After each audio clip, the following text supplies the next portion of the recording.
Good evening, everyone. Welcome to tonight's town board meeting. Before we start, I would ask you please to stand for the Pledge of Allegiance. Pledge allegiance to the flag of the United States of America, and to the republic for which it stands, and one nation, Nation, God, under God, indivisible, visible, liberty and the justice justice for all. Thank you. Tonight is September 8th, 2020. The first thing on our agenda tonight, our planning consultant, Pat Cleary, who did our master plan update, is graciously with us this evening to give us a brief overview of the master plan, and then that'll be followed up with a short presentation. So Pat, I'll turn it over to you. Thank you, Carl. So I think all of you know sort of the background of this. We have, and the first thing I need to say is apologies to you because this comprehensive plan makes up for 50 years of not having a comprehensive plan in the town. So as you saw, it covers an awful lot of territory. It includes hundreds of recommendations of things that need to be done. So it covers a lot of territory. So, and again, that's simply because we haven't had a comprehensive plan in place for 50 years, really. The plan, again, as you all know, and you've been through this process with us from the beginning, it's built around several pillars: preserving our existing residential neighborhoods, protecting the open space resources of the town and the environmental resources of the town, reinforcing our commercial areas, the office parks, Skyline Drive, Columbus Avenue, what Regeneron has done in the Eastview campus. It calls for bringing the North 60 in line with our goals, not the other way around, and that's very important. It addresses our institutional uses, and it provides sort of the exit strategy for those sites if those sites ever move on and change their use. And that's very important to us. We want to make sure those uses, which are sort of historically pre-existing uses, have a future that's, again, in line with our views and our expectations. It does all of this while connecting things. The plan identified activity hubs, the things that I've just been describing, and is emphasizing ways to make connections between those better throughout the town. And the key to all of this, the key to making this happen, really focuses on our hamlets. So the plan really goes deep into how we deal with our hamlets. And basically what we're doing is proposing to abandon the existing zoning, which wasn't really facilitating much and was leaving us with some gaps. And we are proposing brand new zoning that will effectively relieve the pressure of those residential neighborhoods in the community, on the open space, on the environmental resources, and redirect growth into areas where the resources, where the infrastructure exists to support that growth. And we're calling that selective, appropriately scaled infill development in our hamlets, in the 3 hamlet areas, Valhalla, Hawthorne, and Thornwood. And that would involve something that's a little bit innovative. And that is the abandonment of the existing zoning and the creation of new, what's called form-based zoning. This is a new tool. It's innovative, and it's particularly important now in the past 4 months, more than ever. Traditional zoning is built around uses. You start with a retail store or a restaurant, and then you have regulations that affect that retail store or that restaurant.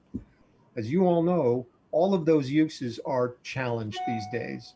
So no one has a crystal ball. No one knows what restaurants will be months down the road. No one knows if brick and mortar retail will survive what's going on right now. So what form-based zoning does is it flips the script on how you regulate these areas. Instead of starting with a use, a restaurant, say, or a retail business, it starts with the space and says, on this particular area, buildings can be this big. Buildings can look like this. Buildings should have these characteristics. What goes into the building is sort of a secondary concern to us. The real issue we're trying to do is called placemaking. Make the hamlets really interesting, exciting places to be. And a big ingredient to that is bringing people into those areas. People that live there have a stake in those areas. Eyes on the ground, 365, all year long, all day, all night. So that's people. And again, we're not talking about things like what we're seeing happening in White Plains or New Rochelle. That's not the scale we're talking about. We're talking about selective 12-unit buildings, 16-unit buildings. The form-based zoning is a tool that allows us to do that in a way where they look, where they feel, where the sense of place is appropriate. It's the right scale. And again, I go back to what I said before, what goes into the building is almost secondary. So what the form-based zoning does, again, with respect to that, is builds around form, but it creates an awful lot of flexibility with what might go into those spaces. And that's a big challenge for us. Just in the past 4 months, the way restaurants operate is totally changed. So this is the kind of zoning that accommodates that, is flexible enough that allows all of that to happen. So again, the key to all of this is making sure our hamlets are great places to be. So when we have thousands of new PhDs and scientists moving into our community, they stay in our community and they spend their money in our community, in our hamlets, as opposed to going to White Plains or Tarrytown to go to restaurants or do whatever they do once they solve coronavirus and cancer and everything else they're doing in our wonderful institutional uses that we're blessed to have in this community. So these are all wonderful opportunities. And the final piece to this is a sort of an overlay that makes sure that everything we do is being done sustainably and in a resilient manner so that we can react to emergencies like we've been doing in an ad hoc basis over the past 4 months. So those are the pillars of the comprehensive plan. Within that, there's a whole host of very specific recommendations, general recommendations. There's things that address our strengths, which sort of are our social programs, and creates frameworks to make those things better. And it addresses areas that have been sort of our weakness from time to time, and has very explicit recommendations on how to improve those specific things. So again, as I think you know, we focused on the natural environment, the economic environment, the social environment, the built environment, connectivity and mobility, the hamlets as the piece that brings it all together. And again, the final piece is sustainability and resiliency. And the plan is built around an approach that for each of those topics, it addresses the existing conditions and sort of is an inventory of where we are. Then it includes a series of goals. Those goals came out of all of the public participation process we went through months ago. And that formed the basis of the goals that we were trying to achieve. And then the development, then your team brought in the expertise to determine how we achieve those goals. Those are those implementation strategies. And again, as you'll hear in a minute, 128 goals came out of this process, 463 implementation measures. So again, we covered a lot of ground for the past 50 years, and that's where we are today. So Carl, unless you have questions about that, I don't know if you want to talk about steps moving forward. The only comment I have, Pat, is, and you alluded to this a little bit, although the town board did make the move to get this master plan in progress after all these years, the crux of it was through the community. The community was the people who made it happen. The town board did not tell people what we wanted. We wanted the community to tell us what they wanted to see in our community. And I know you did touch on that. Yeah, you went a step beyond. So typically in the preparation of a comprehensive plan, you get some public involvement. You engaged the Pace University Land Use Law Center, and they did an extraordinary effort of engaging the public in every conceivable way I could imagine, through not only in-person meetings, but weekend events. And they had booths around town, and there were opportunities to find posters in public places and offer their comments. So all of that was synthesized through the Pace's folks, and that formed the basis for where this community wanted to go. So you're absolutely right, Carl. This was not a top-down initiative. This was very much a grassroots, bottom-up initiative in every way. Absolutely right. May I ask a question, please? Yeah, can you give me, I understand the concept of form-based zoning. Yeah. Just give me more concrete example. So if you own a parcel on, Mhm. on whatever it may be on Commerce Street, currently, right now, if you wanted to develop it, what can I do with my property? The first thing you do is go to our zoning code, and the first column would say what use can go in on that property. The form-based code does the opposite of that. You would look to our form-based code, and by the way, the comprehensive plan is accompanied by a complete draft of the form-based code. So the form-based code will now say on your property, the building you build can be 4 stories tall, and it needs to be set back by 3 feet off the front property line and 2 feet off the side property line. And you won't get to what goes into that building until you're on page 50 of the form-based zoning ordinance, as opposed to today when you would start with the use. So it really is a shift of the way we care about property in our hamlets. Use is secondary. What it looks like is most important to us, the feel of the area. And again, I use the phrase placemaking, and that's a planner's term, but it really says what we're trying to do. We're trying to turn something that's what it is. Our hamlets are not well defined. They're stretched out. They're spread out, with the exception of Valhalla, which is kind of a traditional compact hamlet. Thornwood and Hawthorne is spread out. They don't have a lot of sort of character, and you kind of don't even know when you're in one and leaving another. And the form-based code is the ability to create that almost out of whole cloth. So again, the whole emphasis is on what it's going to look like, and what goes in the space is sort of secondary. So we're changing the aesthetic and adding character when we move to this.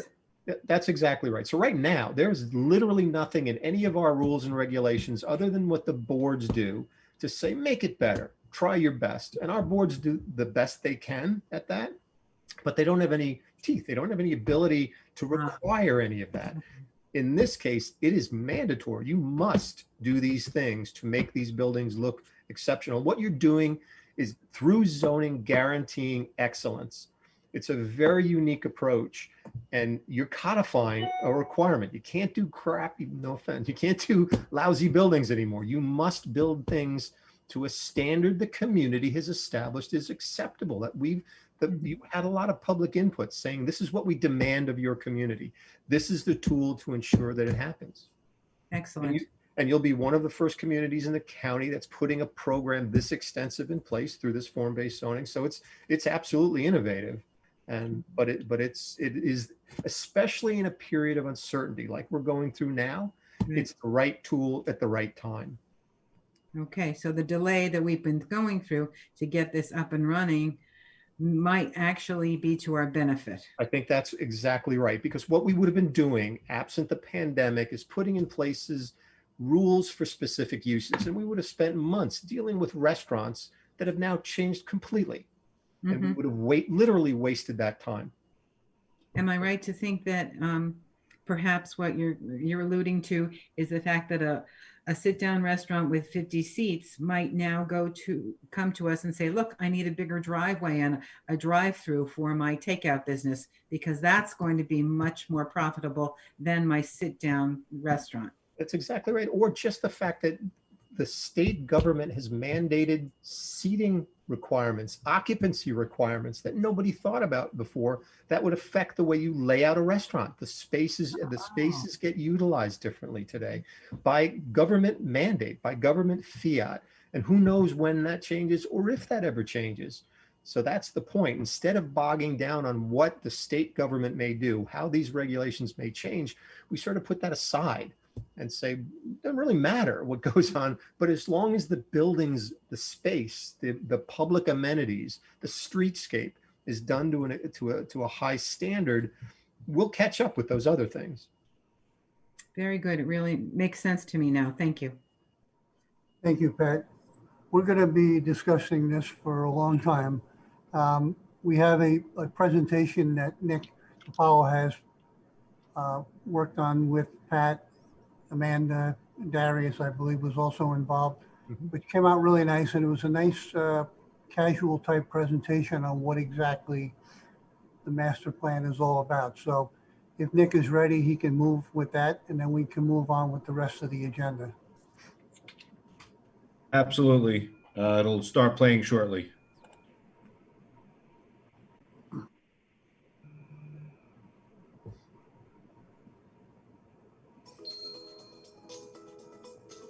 What makes Mount Pleasant special? Is it the beautiful parks, open spaces, and unique natural resources? Our residential neighborhoods, hamlets, or commercial districts? Is it our employment centers, office parks, and institutional spaces? Or our people? Envision Mount Pleasant is the town's comprehensive plan, our roadmap for agreeing on these questions and the evolution of our shared community. New York state law establishes that a comprehensive plan consists of the well-considered vision for the immediate and long-range protection, enhancement, growth, and development of the town. Envision Mount Pleasant meets this requirement by taking stock of where the town is today and how we got here, assesses our strengths and weaknesses, and establishes a durable vision for the future that reflects the goals, aspirations, and values of the people of our town. Envision Mount Pleasant is built upon a foundation of public participation and involvement that was facilitated by the Pace University Land Use Law Center. Prepared by a team of expert consultants, guided by a comprehensive steering committee, and informed through interviews with key stakeholders, we held multiple hands-on public workshops and an array of public outreach strategies throughout which a vision for the town's future emerged, forming a roadmap for creating a better community. The plan addresses 7 topic areas: natural environment, economic environment, social environment, the built environment, mobility and connectivity, the hamlets, and sustainability and resilience.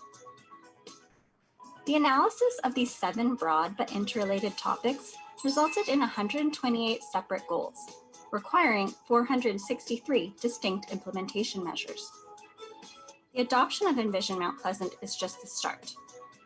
Realizing the vision of the plan is a long-term commitment that must be periodically reevaluated in light of new development trends, economic conditions, and unforeseen influences to ensure that the course of the plan remains true. Envision Mount Pleasant includes several fundamental core strategies. Preserve the character of our existing residential neighborhoods by channeling new, appropriately scaled mixed-use development into the hamlets of Valhalla, Hawthorne, and Thornwood. Enhance multimodal connectivity throughout the town. Support the commercial tax base. Ensure the appropriate evolution of our institutional uses. Protect our highly valued natural resources. Steer the future of the town towards sustainability and resilience. Unique to Envision Mount Pleasant is a new approach to zoning in the hamlets, known as form-based zoning. This innovative zoning tool helps develop a sense of harmony, focusing on building a holistic environment rather than concentrating on individual buildings and their immediate uses. This approach ensures our hamlets can be revitalized as well-designed, lively, vibrant centers of community life.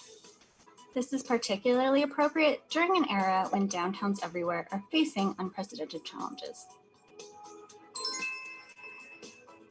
Before Envision Mount Pleasant can formally be adopted, it must undergo a thorough secret environmental review and a public hearing process that will afford yet another opportunity for the community to participate in the preparation of the plan. The town's current comprehensive plan was adopted in 1970, so the creation of a new plan is long overdue. Envision Mount Pleasant is the culmination of several years of collaborative effort and represents a comprehensive, versatile guide for the future of our town.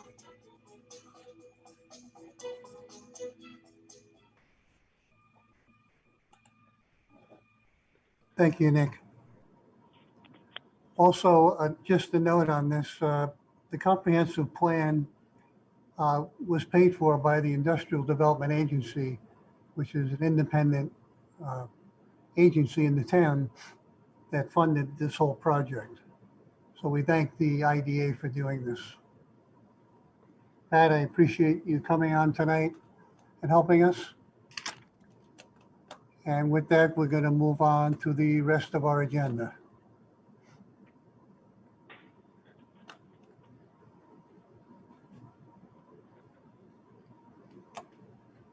The first item we have tonight on our agenda is public hearing. I'll ask our town clerk to read the notice. A public hearing. In response to the continuing emergency circumstances caused by the COVID-19 pandemic and consistent with the New York State Governor's executive orders, including but not limited to Executive Order 202.1, the Town Board shall conduct a public hearing on September 8, 2020 at 8:00 p.m.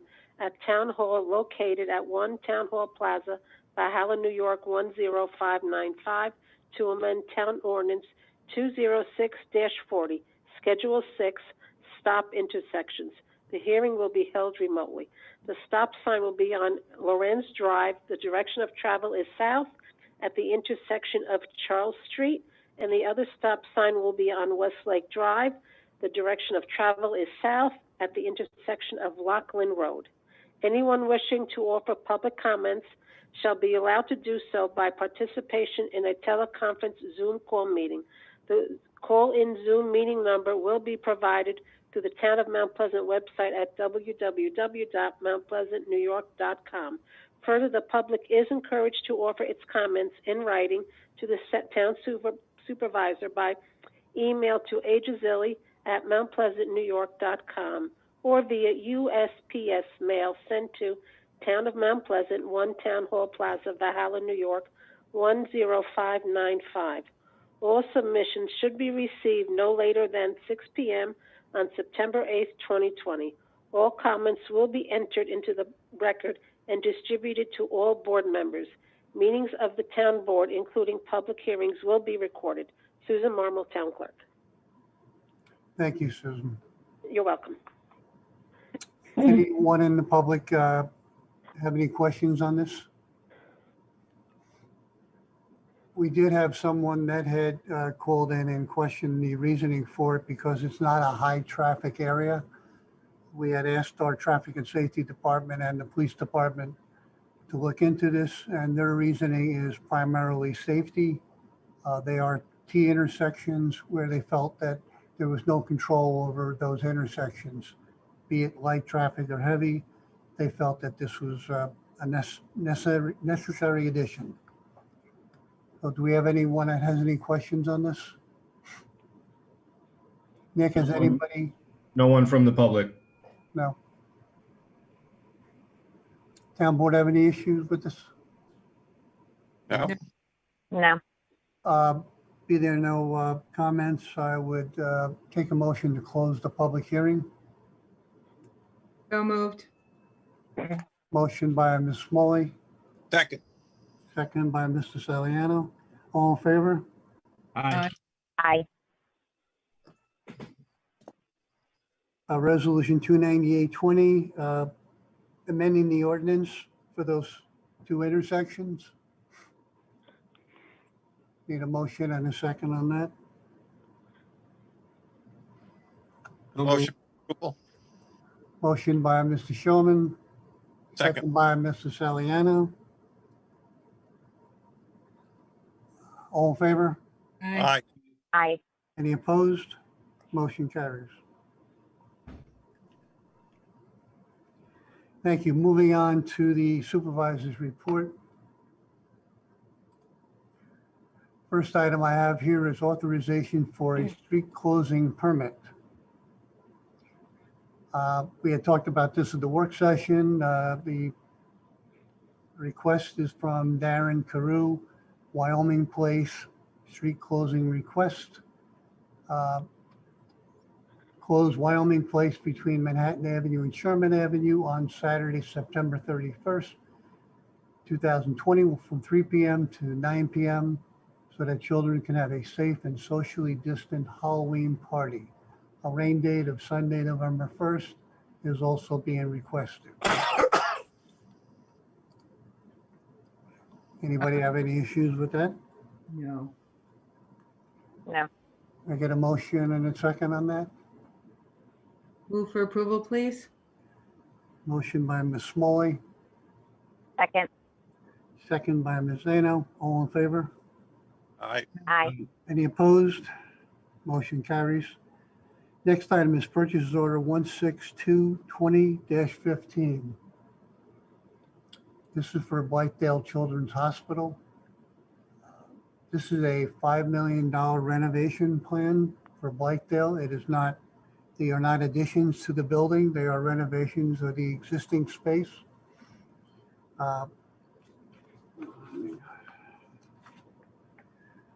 It's a therapy village space, area used for rehabilitation for children, and a research and simulation lab, administrative and training space.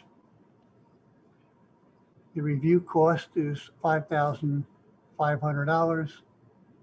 The total building permit fee is $76,000.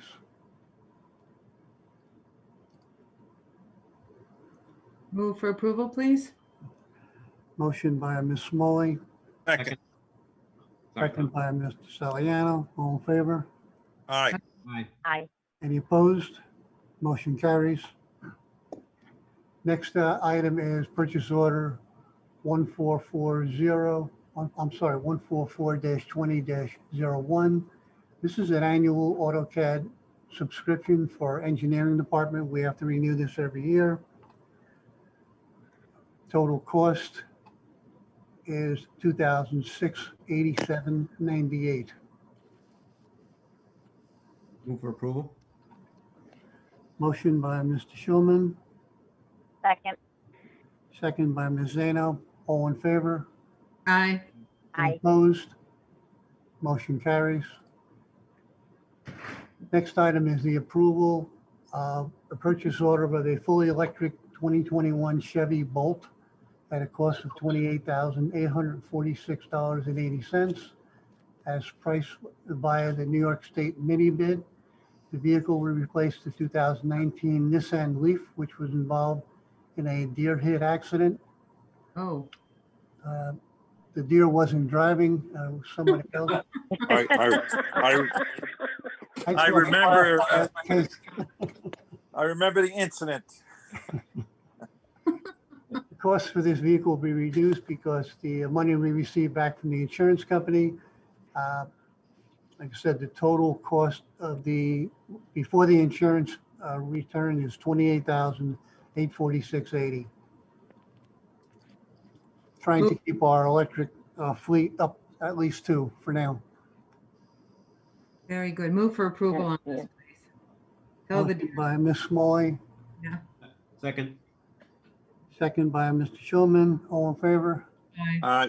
Aye.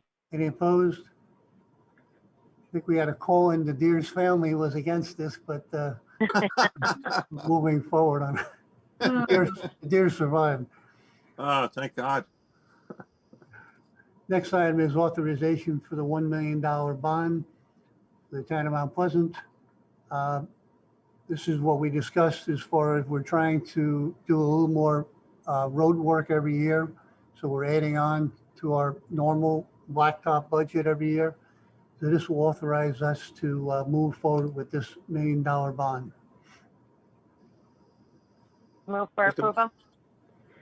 Motion by Ms. Zano, I'll second it. I think this is awesome that you're doing this. This is long overdue, and I think this is fantastic. thank you. We did make a lot of improvement last year, and we want to keep that momentum going on getting these roads in a better satisfactory condition. We had a decent winter last year, so with the new roads that were done, we had less pothole repairs to do. So we're hoping for another mild winter. We may catch up a little bit more next year. But this will enable us to do a little more blacktop than we would normally be doing. Good.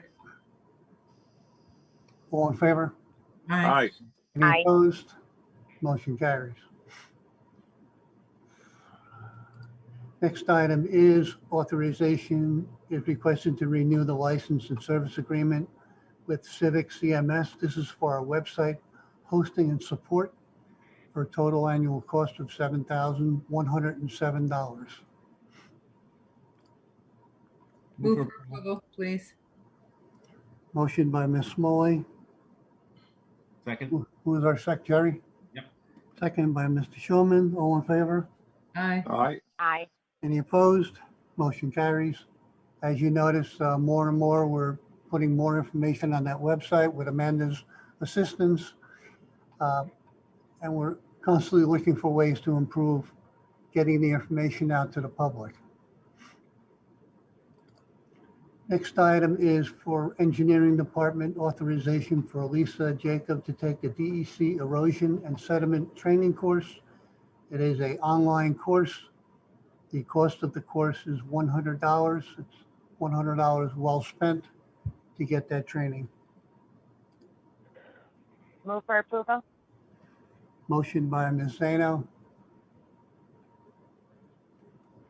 Second. second by Ms. Smalley. All in favor? All Aye. right, Any Aye. opposed? Motion carries. Next item is authorization to hire Sierra Champagne as a permanent part-time intermediate clerk effective September 14, 2020. She would be a permanent part-time intermediate clerk. Our summer college intern is returning to school, and therefore the position is open for another. The funds are in the budget for this. The envisioned period of time will be until December 31st. Rate of pay will be the same as the past at $12.50 an hour. Move for approval, please. Motion by Mr. Schulman, second, please. second by Mr. Saliano. All in favor? Aye, Any Aye. opposed? Motion carries. Authorization to hire seasonal part-time assistant for the Receiver of Taxes Department effective September 1st. As you know, this time of the year it gets very busy, and we only have the receiver and the deputy in the office. So this helps to have an extra person in there with the mailing, handling the mailing, sending out paperwork. This would be for Karina Papa, time frame starting September 20th at a rate of pay of $16 per hour, 17 and a half hours per week.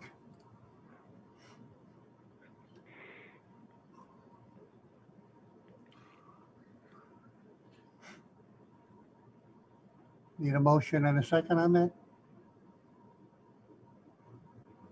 Move for approval. I'll second it. Motion by Mr. Schulman, second by Mr. Saliano. All in favor? Aye, Aye. Any opposed? Motion carries. Okay, authorization to close town hall for Records Management Day. We do this every year. It gives all the departments an opportunity to consolidate and get rid of all files. And during that work period, we will probably be having a lunch. It's not going to be a picnic or anything like in the past, but at least we'll be having food supplied to our employees so they can continue to work all day long and do all the paperwork they need to do for Records Management Day. So that would be Friday, September 18th, and that will be up for all day. Move for Move approval. for approval. Motion by Ms. Zano, second by Ms. Smalley. All in favor? Aye. aye, Any opposed? Motion carries. Investment report. The town's current rate of interest is 1.02%. And the town's primary banking relationship is maintaining also at 1.02%. Other banks are at or below 0.75%. So it's a little better rate than most banks are giving. Okay. Now we'll move on to business from the floor. If anybody who's online here would like to pose any questions in regard to town business is welcome to do so.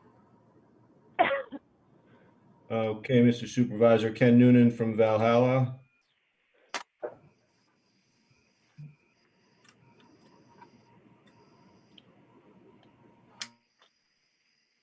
No sound? Yeah, working on that. One sec. There you go. Okay. Good evening, Ken Noonan, Valhalla. I have some more questions regarding the sale of the property at 408 Elwood Avenue to the IDA.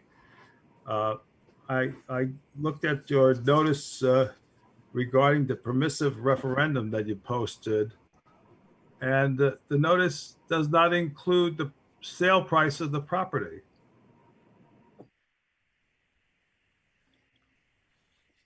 Gary, do you have any information on that notice? He's muted. Darius is muted right now. Yes. Here I am. Okay. Did you hear the I question? don't have the notice in front of me. Darius, is the sale price that has to be included, or is I don't have it in front of me. I have to take a look at it and look at the section. but is that a requirement that it has to be included? I don't want to Okay, you want to say research one it? way or the other. Yeah, I want to look Yeah. at the book, the Okay. statute before I Okay. answer that question. Sorry, Tom. Okay. No, I'm just trying to be helpful. Yeah, no, I'll take a look. Bottom line on the sale price, the IDA is required to pay only what the appraised value was. We had an outside appraiser give an appraisal of the property. And we're talking about the one piece that's in the middle of two other pieces that are not owned by the town. So the appraisal came in with that number, and that's all the IDA is allowed by law to pay. Yeah, It's 390,000. 390,000 is what I recall, but I think it should be in the notice. I know 390, but everybody else who reads the notice doesn't know what the sale of the property, what the price is. We can take a look at the statute and the notice. We'll get back to you. Can you tell me who did the appraisal? What was the name of that company? Valuation Plus is the name of the appraising company. Evaluation Plus. Okay, and then I think it's Valuation Plus, not Evaluation. Valuation Plus. Okay. Now you're saying that it has to be sold. It can't be sold for more than the appraised price. But I think it's in section 507 of the municipal law. It says a municipality may sell at the highest marketable price. Now, where are you getting this that it must be sold for the appraisal price? I don't think that's what Carl said. The IDA can only purchase it for the price of the appraisal. This property is going to be sold to the highest bidder, which will benefit the town because this money, any dime that the IDA receives goes back into the community. It's not a big piggy bank that the IDA plays with and pays people with. Yeah, I understand. The IDA board members, which I am chairman of, do not make a dime by being involved with the IDA. Yeah, but I'm not talking about that. I'm talking about your comments about making the town of Mount Pleasant whole by the sale of this property. Right. That's exactly what I said. It's exactly what you said, but I foiled the expenses for taking down the building on the property, which totaled $83,000, almost $84,000. And if you add to that the amount of taxes that were in arrears, which is 354,000, almost 355, and you take away the sale of the property at $390,000. There's a shortfall of almost $50,000, and that's not considering the fact that the town didn't collect any tax money for almost 4 years on that property. So I don't know how you're saying that you're making the town of Mount Pleasant whole by selling it for $390,000. Because like I said to you previously, this property is going to get sold to a developer. It will be built on and it'll be back on the tax rolls. That's the whole idea here, is to get it back on the tax roll. Yeah, I understand that, but I'm not talking about that aspect of it. I'm talking Well, about. that's what I'm talking about. And I'm trying to explain to you, that's how we make the town whole, by getting this property back on the tax roll to benefit the town. You're also including in that tax bill penalties, not exactly the tax itself. Those are penalties that are added on. And in a lot of cases in town, we have to negotiate those items. That's not answering my question. I don't think I'll be able to answer your question. Mr. Noonan, I have a question for you, sir. Yes, You said it costs $83,000 to demolish the building. Is that correct? that's correct. Yes. Okay, so any building in any municipality, if it's dangerous to the citizens or life, it's the responsibility of the municipality to make sure the building is taken down properly. And that's exactly what the town did. So you shouldn't be adding that number into our number, because if it's dangerous to life, that's the responsibility of any municipality. If it's Ardsley, if it's Greenberg, if it's White Plains, you can't have a building up that's going to affect public safety. So that cost should not be in your equation.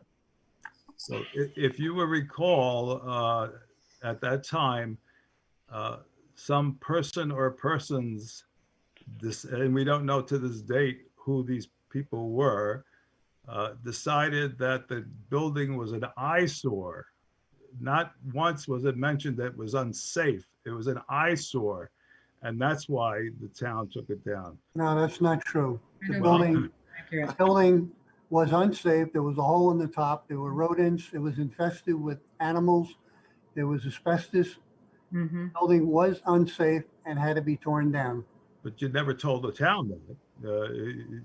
You never said that at any of the meetings. You said it was an eyesore. So I don't know what you want to hear, what's going to satisfy your questions, but we determined that it was an unsafe structure. The building inspector determined it was an unsafe structure. We did what we had to do to make it safe. mhm. Well, what I'd like is, I'd like to know if the notice requires the selling price of the property. I would like somebody to get back to me about that. And if so, I think the notice should be republished, and the period for the permissive referendum should be extended, like in kind, because I don't think it's right to send out the wrong information like that to the public. We will check into it, and if the notice did not have the proper information on it, we will renotice it. Okay. Just to make you aware, you are the only individual who questioned the sale of this property Uh, out of the entire town. why does that matter? Because we represent everyone in the town of Mount Pleasant. Well, there may be other people who, if they knew what was going on, they might be just as interested in it as I am. Why does it matter that I'm the only one who's asking about it? I'm just making a point. Well, I'm Yeah, but making a point too. Do you have any other questions? Mr. Noonan, do you realize that the economic gain when this new development is put in there, the taxes on the new development will be much higher than they were on the previous parcel or the previous establishment that was there. Yep. Therefore, the gap you're talking about will easily be made up. Yep. Okay, we're Well- returning it, as Mr. Fulgenzi said, we are returning it to the residents of the town of Mount Pleasant. I think our points to you is that we are trying our best to improve that area. And this is a project that has been under development for several years. Okay, putting an obstacle in our way, as you seem to want to do, is detrimental to all of the residents, not specifically the town board, but we would like to move ahead with this. I understand that, but I'm not talking about that aspect of the project, what you're intending to put there. That's another story. I'm saying about making the town of Mount Pleasant whole after all these years of not collecting any taxes and all the other expenses that were involved in that property. So I don't think you could say you're making the town of Mount Pleasant whole if you're selling it for $390,000. That's what I'm saying. I'm not talking about what you intend to do. That's another story, and we'll talk about that some other time. I take your point, and I'm going to research on the notice. And if there is any discrepancy with the notice, it will be renoticed. Thank you. You're welcome. Oh, if I may, for the board too, and for the public, just so the record's clear. This is a property that was dilapidated, unused, taxes not being paid for a long time. It was a eyesore, rodent infestation, and a danger. The town did the right thing to take the building down. Now it is recouping the cost of taxes, penalties, interest on a property that was sitting there when taxes weren't paid. The town is not in the business of owning real estate. The IDA has a plan with the town to develop this property. The town at most spent a little over $400,000 on this property. It's getting $390,000 back. The IDA is going to build infrastructure, is going to build sidewalks with the money when the property is sold for a development that it wants and that the town wants. It's a positive thing for the town. And it's not going to cost the taxpayers anything. Generally in these things, you can see these fights happen with property owners that don't pay taxes. Sometimes it could last 20 or 30 years where properties sit there. There could be development next year on this property and a building there to revitalize the downtown. That's the overall plan to the benefit of the taxpayers. I think there's a misunderstanding of what the IDA's purpose is. And the IDA's purpose is 100% to benefit the community. Any money that the IDA brings in will directly go back into the community. Like Darius said about the infrastructure improvements. The first thing we want to start on is the road work, sidewalks, all that, those infrastructure improvements. That's the first thing that the IDA is targeting. But we can't do anything if we don't get rid of this property and move forward.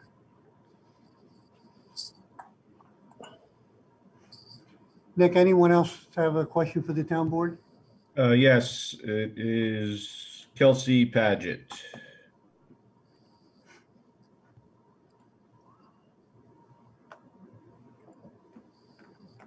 Hello. Good evening. Hi. Good evening. I'm just here to ask if we've got any progress on the policing board pursuant to the executive order. As of about 2 weeks ago, we received a copy from the governor on the guidelines, what they would like. I'm about halfway through that book right now. So is the police chief. Once we review everything, then we will start looking at trying to establish a committee. And the committee will be from people from all walks of life. Could be you, it could be anybody. So we're looking forward to getting that going. Like I said, there's a lot of review work prior to setting up any kind of a committee, but we are working in that direction. Great. Just wanted to check in. Thank you. The police chief has been in touch with legal aid and the district attorney's office also. Yeah.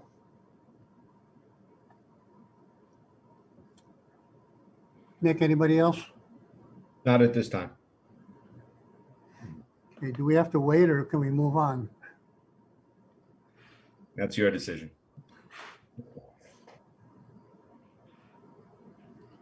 All right, I think we should end the business from the floor, move on to our town clerk's agenda.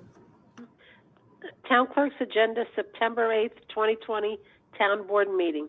Public hearing, amend town ordinance 206-40, schedule 6, stop intersection. Receive supervisor and registrar's report for August 2020. Received building department monthly report for August 2020. Received Mount Pleasant Public Library minutes for July 16th, 2020. We have 5 planning board resolutions. Courtesy Mobile Gas Station Special Permit Renewal Approval. Markley Accessory Apartment Permit Approval. 201-258 Sawmill River Road Subdivision Negative Declaration. 201-258 Sawmill River Road Subdivision Preliminary Subdivision Approval. And Brightview Senior Living Site Plan Secret Resolution, and 3 notices of claim: Anna Rocco versus Town of Mount Pleasant, Louis Bezio versus Town of Mount Pleasant, and Jean-Claude Mazzola versus Town of Mount Pleasant. That's all I have for this evening. Thank you. Item E will be referred to our town attorney. Moving on to council reports. Councilman Shulman. Yes, thank you, Mr. Supervisor, and good evening, Mount Pleasant. And I'd like to begin by welcoming back to school all the students, teachers, staff, administrators, and all the school districts throughout the town of Mount Pleasant. And I'd like to provide the comptroller's report, resolution 309-20. Justice Court, Carl R. Anderson, $2,600. Town Clerk, Business Automation Services, Inc., $1,780.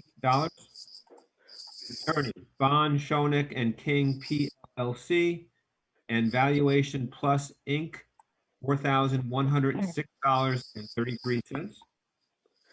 Engineer, Sullivan Data Management, Inc., $792. Building, Town Hall, Apple Maintenance Services, Inc., $9,120. Central Copier, WB Mason Company, Inc., $1,316. Municipal Association dues, Westchester Municipal Officials Association, $875. Superintendent of Highways, Time Systems International, $61.57. Off-street parking, Midwestchester Lawn Service, Inc., $1,250. Central Garage, Time Systems International, $307.85. Public Safety, Corsi Tire, $1,752. Recreation Administration, Tremont Offset, Inc., $7,150. Adult Programs, Tremont Offset, Inc., $50. Pool, PBS Mini Bulk, Inc., $7,640.58. Planning Board, Cleary Consultant, $1,000.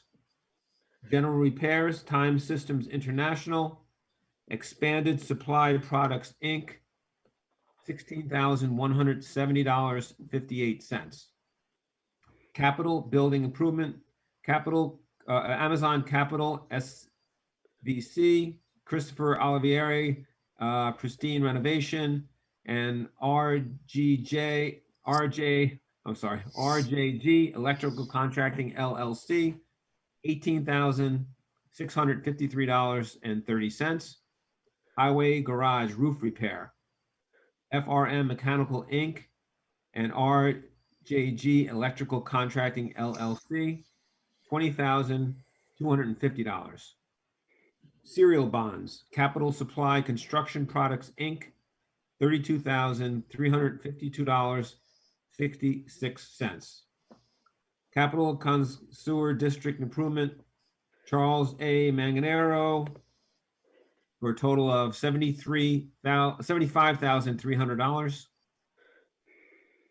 Kensico Capital Projects, Core and Main LP, Home Depot Credit Services, Professional Consulting, Inc., Thale Industries, Inc., Underground Surveying, LLC, $66,657.70. Mount Pleasant Con Sewer District, Schmitz Wholesale, Inc., and Jasper Engine and Transmission, $1,743.45. Joint Water District Fund, Schmitz Wholesale, Inc., Jasper Engine and Transmission, Core and Main LP, $4,225.18. Mechanical Water District 1, Charles A. Manganero, Professional Consulting, Inc., and Coin Chemical Company, $5,795. Kensico Water, Calgon Carbon Corp., Professional Consulting, Inc., PVS Mini Bulk, Inc., and Shannon Chemical Corp., $23,284.54. And finally, Trust and Agency Escrow, Cleary Consulting, for a total of $12,729.50. And this report's grand total is $326,413.24. Move for approval, please. Motion by Mr. Shulman, Second. second by Mr. Saliano. All in favor? Aye. Aye. Any opposed? Motion carries. And my next resolution is number 310-20. This is an authorization to make a final lump sum payout to Police Department employee Jeff Golzewski for a total of $41,334.13. And this is a contractual obligation payout. And just wish the best of luck to Officer Golzewski. And please move for approval, please. Motion by Mr. Showman, Second. Second. second by Ms. Smalley. All in favor? Aye. Any Aye. opposed? Motion carries. Thank you, Mr. Showman. Okay. Moving on, Councilman Saliano. Thank you, Mr. Supervisor. Good evening, ladies and gentlemen. My report is from the Police Department. We have one item for you for this evening. It's a purchase order number 30-20-23, renewal of annual maintenance arrest processing system. The vendor is Identity and Security USA LLC. The total cost for this arrest processing system is $4,234. I move for approval for this purchase order for the police department, please. Motion by Mr. Saliano, Second. second by Mr. Showman. All in favor? Aye. Any opposed? Motion carries. Thank you. Thank you. That's all I have for this evening. Thank you. Thank you. Councilwoman Smalley. Good evening. I have one item this evening, and it comes from John Petrozelli, Department of Parks, and that is for an engine replacement. The vendor is Bayer Ford, 170 Ridgedale Avenue, Morristown, New Jersey. The description is a replacement engine with gaskets and hardware for a 2009 Ford F550, $14,519.65, less the core engine exchange of $3,000. Move for approval, please. The total cost comes out to $11,519.65. And my understanding is the 2009 is in excellent shape. Unfortunately, the engine went, so it was worth the investment to put the new engine in it. That is correct. So move for approval, please. Motion by Ms. Smalley, Second. second by Mr. Saliano. All in favor? Aye. Aye. Any opposed? Motion carries. I'd like to take a minute to thank the Parks and Recreation Department for the wonderful job they did this summer. I did spend the last few days at the Mount Pleasant Pool Complex and received numerous compliments. Hats off to Kelly Rizzi and the staff, with special recognition to John Batista as the pool director. Let's just say John was able to roll with the punches this season, as well as John Petrozelli, keeping the operation moving as smoothly as they can with only 2 glitches. So thank you all. Many, many residents came up to thank me over the weekend when I was there. On the, just on the recreation, we have 2 spots that are open on the Recreation Commission. I know that the Recreation Department probably has some resumes on file, but anyone who's interested in the Recreation Commission, please submit a resume to the Recreation Department. Thank you. Thank you. Councilwoman Zaino. Thank you. Good evening, everyone. I have 2 items on my agenda tonight, both from the Highway Department. The first is purchase order 50-20-19. This is furniture for the Highway Department offices. Vendor is Steelcase Inc. The total estimated cost is $14,880.75. Move for approval, please. Motion by Ms. Zaino, Second. second by Mr. Saliano. All in favor? Aye. Aye. Aye. Opposed? Motion carries. My second item is from Rich Banquet, Superintendent of Highways, authorization to hire John Coletti as full-time motor equipment operator, effective September 14th, 2020. Salary will be per the 2020 Teamsters contract. This will be to fill the position recently vacated by Douglas Farland. All of his qualifications meet the requirements for this position. Salary again is based on the current union agreement, and if approved and pending his physical exam, this will become effective September 14th. Move for approval, please. Motion by Ms. Zano, Second. second by Mr. Showman. All in favor? Aye. Aye. Aye. Opposed? Motion carries. Thank you. Town Attorney, I don't believe you have anything. Nothing today, Mr. Supervisor. Thank you. Moving forward, our scheduled meetings, work session is Tuesday, September 15th at 7 p.m. Our business session Tuesday, September 22nd at 8 p.m. If there be no further business, I would entertain a motion to adjourn. So moved. Motion by Mr. Saliano, Second. second by Ms. Zano.